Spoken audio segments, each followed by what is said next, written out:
Je vais vous présenter ici la correction du premier test sur le site Cuisinière pour les élèves de 6e. Donc, si on reprend les exercices, la première partie c'était l'objectif 24, connaître le vocabulaire sur les angles. La première question consistait à trouver le nom de l'angle. L'angle, il est codé en jaune ici, donc il est délimité par ce côté-là et ce côté-là. Quand on nomme un angle, il faut faire attention. On doit toujours suivre les côtés en quelque sorte sans lever le stylo. Les deux seules possibilités sont de partir de N, de R, d'aller vers S, puis d'aller sur T. C'est-à-dire, première possibilité, R, S, T. La deuxième possibilité, c'est de partir de T, aller vers S, et ensuite vers R. Il y avait donc deux solutions, qui étaient ces deux-là. On nous parle ensuite du point S. Le point S, il est au bout de mon angle, ça c'est du vocabulaire à connaître, c'est le sommet. On cherche le nom des deux côtés. Le nom des deux côtés, il y a celui qui va de R jusqu'à S, celui qui va de S jusqu'à T. Il faut simplement faire attention, là c'est aussi dans le cours, les deux côtés sont des demi-droites. C'est-à-dire que si je prolonge de ce côté-là, je ne change pas mon angle jaune. Si je prolonge mon trait de ce côté-là, je ne change pas mon angle jaune. Ce sont donc des demi-droites. Mes deux demi-droites, elles partent de S. La première va vers R et se poursuit. La deuxième part de S et va vers T et se poursuit. Donc la réponse que je devais chercher, c'était SR et ST. Un crochet du côté de S, des parenthèses du côté de R et de T. Je vous demandais ensuite de compléter un texte à trous. Là, certains ont fait l'erreur de rajouter le symbole degré qui était déjà apparent. Votre réponse apparaîtra en rouge, mais elle est quand même comptabilisée juste à partir du moment où vous avez, par exemple, 100% de bonnes réponses sur cet exercice. Donc, l'angle droit, lui, il mesure 90 degrés. L'angle plat, c'est deux angles droits mis côte à côte. Ça fait 180 degrés. L'angle mesurant 0 degré est appelé tout simplement angle nul.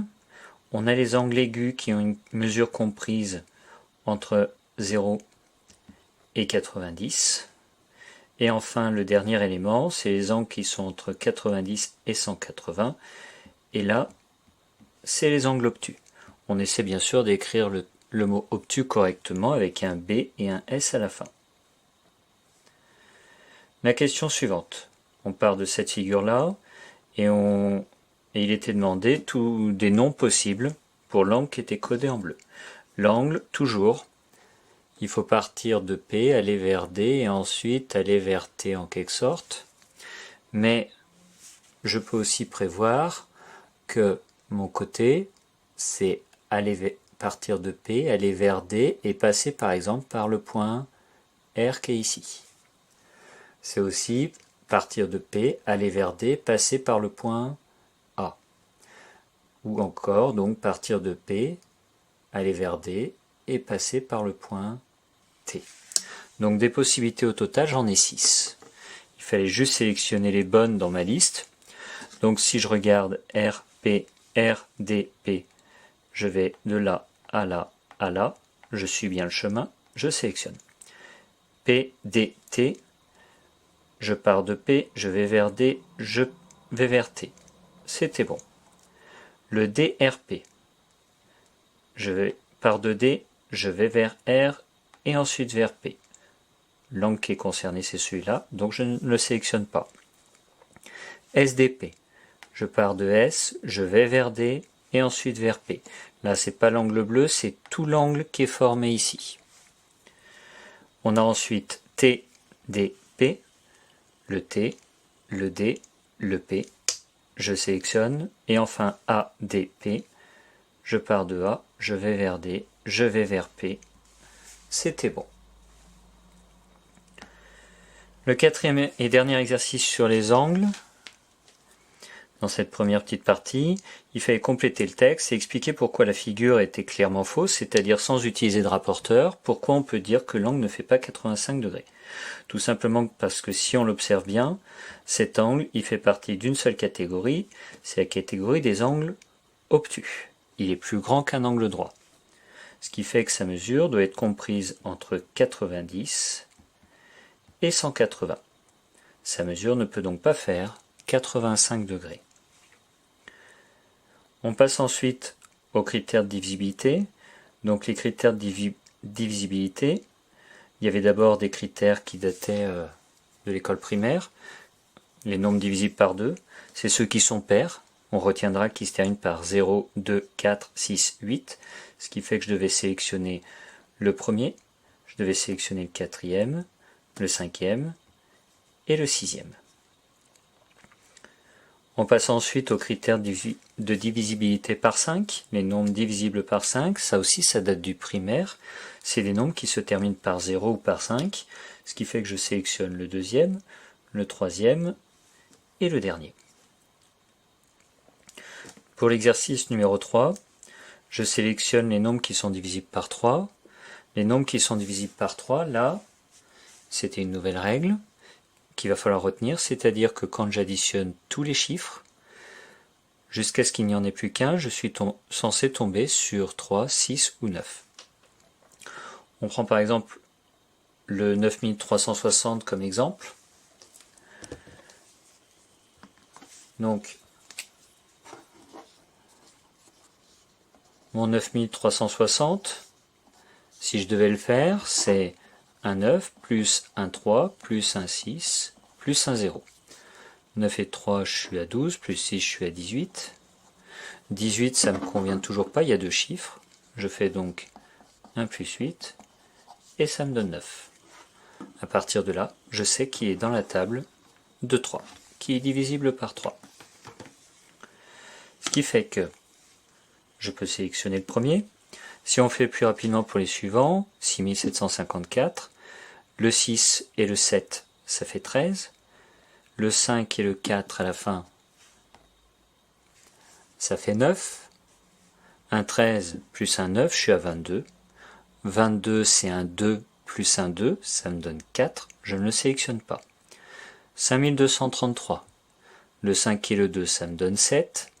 Plus 3, je suis à 10. Plus 3, je suis à 13. Un 13, c'est un 1 plus un 3. Ce qui me donne 4, je ne sélectionne pas. 6954. Le 6 plus le 9, je suis à 15. Je rajoute 5, je suis à 20. Je rajoute 4, je suis à 24. 24, c'est un 2 plus un 4, ça me fait 6, je sélectionne. 6462, le 6 plus le 4, ça me donne 10. Je rajoute un 6, je tombe à 16, plus 2, 18. 18, c'est un 1 plus un 8, ça me donne 9, je sélectionne. Pour le dernier, 3468, je fais mon 3 et mon 4, ça me donne 7, plus 6, je suis à 13, 13, je rajoute 8, je suis à 21. Un 21, c'est un 2 plus un 1, ce qui me donne 3, je sélectionne. On passe à l'exercice 4, critère de divisibilité par 9, et là la méthode est strictement la même, sauf que je n'attends qu'un seul résultat à la fin, c'est 9. Je reprends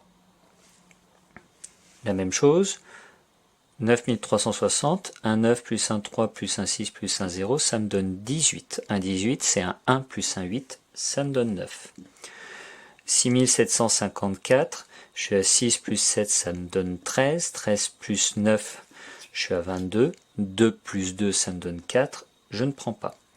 5233, le 5 plus le 2, je suis à 7. Plus 3, je suis à 10. Plus 3, je suis à 13. Un 13, c'est un 1 plus un 3. Je ne sélectionne pas. Ça fait 4. 6954, le 6 plus 9, je suis à 15.